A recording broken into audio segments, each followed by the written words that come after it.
আসসালামু আলাইকুম ওয়া রাহমাতুল্লাহি ওয়া বারাকাতুহু। সুপ্রিয় দর্শক শ্রোতা ভাই ও বোনেরা, আজকে আপনাদের সাথে শেয়ার করব নবী করিম সাল্লাল্লাহু আলাইহি সাল্লামের একটি গুরুত্বপূর্ণ হাদিস। ক্বালা রাসূলুল্লাহ সাল্লাল্লাহু আলাইহি ওয়াসাল্লাম, সানায়ুল মা'রুফ তাকি মাসারি'আস সু ওয়া সাদাকাতুস সির তুতফি গাদাবার রব ওয়াসিলাতুর রাহিম তাজিদু ফিল উমর। প্রিয় নবী সাল্লাল্লাহু আলাইহি ওয়াসাল্লাম বলেছেন, ভালো কাজ, কল্যাণকর কাজ মানুষকে দুর্ঘটনার শিকার হওয়া থেকে রক্ষা করে। আপনি জীবনে মানুষের জন্য যদি কল্যাণকর কাজ করেন, এর বিনিময়ে আল্লাহ সুবহানাহু ওয়া তাআলা আপনাকে দুর্ঘটনার শিকার, বিপদের শিকার হওয়া থেকে রক্ষা করবে। ওয়াসাদাকাতুস সিররি তুতফিউ গাদাবার রব, এবং গোপনে মানুষকে দান করা, গোপনে মানুষকে দেওয়া, এটা আল্লাহ সুবহানাহু ওয়া তাআলার ক্রোধকে নির্বাপিত করবে। অর্থাৎ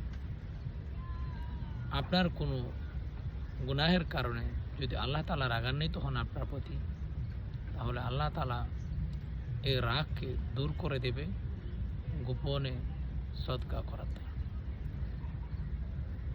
আর 3 নম্বর হচ্ছে ওয়াসিলাতুর রাহিম তাজিদু ফিল উমর,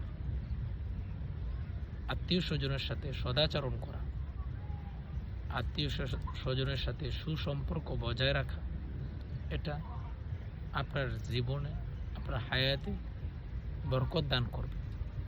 আপনার আয়ু দীর্ঘ হবে, দীর্ঘায়ু লাভ করবেন আপনি যদি আত্মীয় স্বজনের সাথে ভালো আচরণ, উত্তম আচরণ করেন। আল্লাহ সুবহানাহু ওয়া তাআলা আমাদেরকে এই 3টি আমল, 1 নম্বর যে মানুষের জন্য কল্যাণকর কাজ, এটা আপনাকে দুর্ঘটনার শিকার হওয়া থেকে রক্ষা করবে। আর 2 নম্বর, গোপনে সদকা করার দ্বারা আল্লাহর ক্রোধ থেকে আপনি বাঁচতে পারবেন। আর 3 নম্বর, যে আত্মীয় স্বজনের সাথে সুসম্পর্ক রাখলে আপনি দীর্ঘায়ু লাভ করবেন। আল্লাহ সুবহানাহু ওয়া তাআলা আমাদেরকে উক্ত হাদিসের উপর আমল করার তৌফিক দান করুন। আমিন। আসসালামু আলাইকুম ওয়া রাহমাতুল্লাহি ওয়া বারাকাতুহু।